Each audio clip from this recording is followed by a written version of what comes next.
ஒரு வார்த்தைக்கு திடீர்னு ரொம்ப வெயிட் ஏத்துறாங்கன்னா, அது ரொம்ப கேர்ஃபுல்லா கவனிக்கணும். ஏன்னா, அந்த வார்த்தைக்குள்ள பல விஷயத்த அடக்க போறாங்கன்னு அர்த்தம். இந்த சனாதன தர்மம் அப்படிங்கிற ஒரு வார்த்தைக்கு என்ன அர்த்தம்னு யாருக்குமே தெரியாது. சொல்றவங்களுக்கும் தெரியாது. ஏன்னா, ஆளாளுக்கு ஒரு ஒரு அர்த்தம் சொல்றாங்க. தமிழ்நாட்டை பொறுத்தவரைக்கும் சனாதன தர்மத்துக்கும் எந்த சம்பந்தமும் கிடையாது. இந்த வார்த்தை ஒரு சமஸ்கிருத வார்த்தை. ஒரு 7, 8 வருஷமா தான் அந்த வார்த்தைக்கும் இந்து மதத்துக்கும் சம்பந்தம் இருக்குன்னு தமிழ்நாட்டு மக்களுக்கு தெரியும். ஸோ அந்த வார்த்தையை பத்தி யாராவது பேசினாலும் சரி, அந்த வார்த்தையை எதிர்த்து பேசினாலும் சரி, நமக்கு அது கவலையும் கிடையாது. நம்ம கவலைப்பட தேவையும் இல்லை. ஏன்னா நம்ம நம்பிக்கை தான்.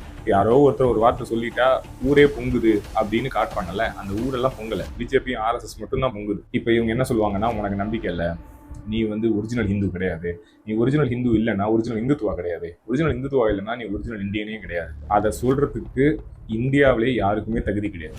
எனக்கு பிடிக்கிற வரைக்கும் இது என் ஊர். இப்போ ஏன் நம்ம இதை பத்தி பேசணும்? ஆன்டி செமைட்னு ஒரு வேர்டு இருக்கு. இது எப்படின்னா, யூதர்களை எதிர்த்து பேசினா அதுக்கான ஒரு வார்த்தையை கண்டுபிடிச்சாங்க, ஆன்டி செமைட். இந்த வார்த்தைக்கு பின்னாடி தான் இந்த ஒட்டுமொத்த ஜைனிசம், ஆர்எஸ்எஸோட இந்துத்துவா மாதிரி இஸ்ரேலோட ஜைனிசம்னு ஒன்று இருக்கு. இது என்ன பண்ணுச்சுன்னா, அந்த ஆன்டி செமைட்டுங்கிற வேர்டுக்கு பின்னாடி ஒளிஞ்சுக்கிறது. உலகம் பூரா எவனாவது ஏதாவது விமர்சனம் பண்ணான்னா உடனே நீ ஒரு ஆன்டி, யூதர்களுக்கு எதிரான ஒரு ஆள், மனித குலத்துக்கு எதிரான ஆள் அப்படிங்கிற மாதிரிலாம் கட்டமைச்சுக்கிட்டே இருந்தாங்க. 1945 அப்புறம் ஹிட்லர் விழுந்ததுக்கு அப்புறம் உலகம் பூரா இதை வச்சு இதுக்கு பின்னாடி பல வேலை பார்த்தாங்க. உலகத்துல இருக்கிற எல்லா முக்கியமான இடத்துக்குள்ளேயும் அவங்க போய் உட்காந்துக்கிட்டு அங்க இருக்கிற தலைவர்கள் எல்லாரையும் கன்வின்ஸ் பண்ணி யாரையும் யூதர்களுக்கு எதிர்க்காக பேசவே கூடாதுன்னு சொல்றப்ப பாலஸ்தீனை மட்டும் ஃபோக்கஸ் வச்சுக்கிட்டே இருந்தாங்க. ஒரு 50 வருஷமா உலகத்தையே ப்ரிப்பேர் பண்ணாங்க. அரசியல், பாட்டு, சினிமா எல்லாத்துலயும் யூதர்களுக்கு சாதகமாகவும் முஸ்லிம்களுக்கு எதிராகவும் ஒரு கட்டமைப்பை செஞ்சு அதுல எவ்வளவு உண்மை இருக்கு, பொய் இருக்குங்கிறது அந்தந்த கவர்மெண்ட் பேசிக்கிட்டு. ஆனா இது ஒரு பெரிய ப்ராபகண்டா. இப்போ காசால ஒரு வார் நடந்துச்சு. இந்த வாருக்கு முன்னாடி என்ன நடந்துச்சு? நெத்தன்யாஹூ என்ன பண்ணாரு?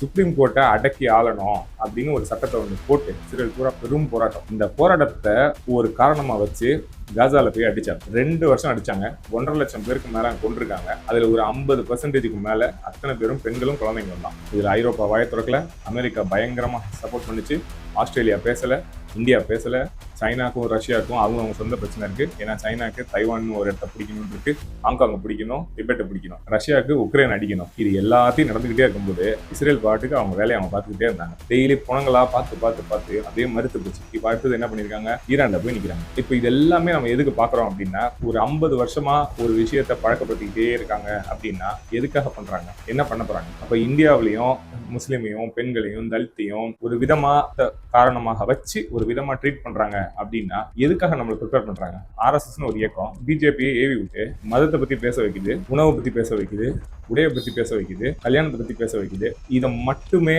நம்ம எல்லாருமே பேசிக்கிட்டே இருக்கோம் அப்படின்னா எதுக்காக நம்மளை ப்ரிப்பேர் பண்றாங்க, என்ன பண்ண போறாங்க? இன்னைக்கு நம்ம இதை புரிஞ்சிக்க வேண்டிய அவசியம் ஏன்னா நம்ம ஊர்ல ஒரு எலெக்ஷன் வருது, அதுக்காக தான்.